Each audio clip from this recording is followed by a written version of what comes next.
మన భారతీయుల్లో ఒక గొప్పతనం ఉంది. అదేంటంటే, మనకు కనిపించే ప్రతి వస్తువులో కూడా ఆ దేవదేవుడినైతే చూస్తాము. చూడడంతో పాటు పూజలు చేస్తాం. రాళ్ళను, రప్పను, చెట్లను, మొక్కలను, చివరకు దేవతా మూర్తులను ఎవ్వరిని చూసినా సరే చేతులెత్తి నమస్కరిస్తాం. ప్రత్యేకమైన పూజలు చేస్తాం. అయితే మనకు అటువంటి సాంప్రదాయం ఇప్పుడు మనకి విజయనగరం జిల్లా శృంగవరపుకోట మండలం ఆలుగుబిల్లి గ్రామం వద్ద ఉంది.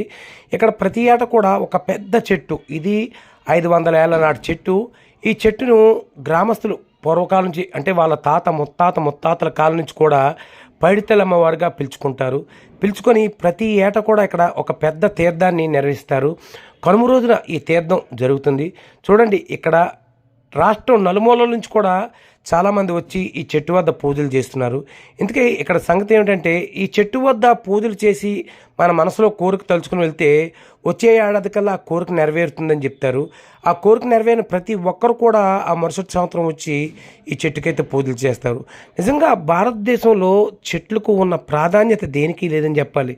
ప్రతి గ్రామంలో కూడా చెట్టుకు ఏదో ఒక పేరు పెడుతుంటారు. ముత్యాలమ్మని, రత్నాలమ్మని, పరదేశమ్మని, ఇలా రకరకాల పేర్లతో పిలుచుకోవడంతో పాటు దేవతలుగా వాటిని పూజిస్తారు. చూడండి, ఈ ఆలుగుబిల్లిలో ఉన్న 500 ఏళ్ల క్రితం చెట్టుకి ఎలా పూజలు చేస్తున్నారు. అది కూడా కనుమనాడు అయితే పూజలు చేస్తారు. కనుమ పండుగ అనేది కాదు, ఏడాదిలో కొన్ని రోజుల పాటు ఈ వృక్షం వద్దకు వచ్చి చాలామంది పూజలు చేసి తమ మనసులో కోరికలు చెప్పుకుంటారు. మీరు కూడా ఎప్పుడైనా వీలుంటే వెళ్ళి చూడండి, కోరిక మొక్కుకోండి.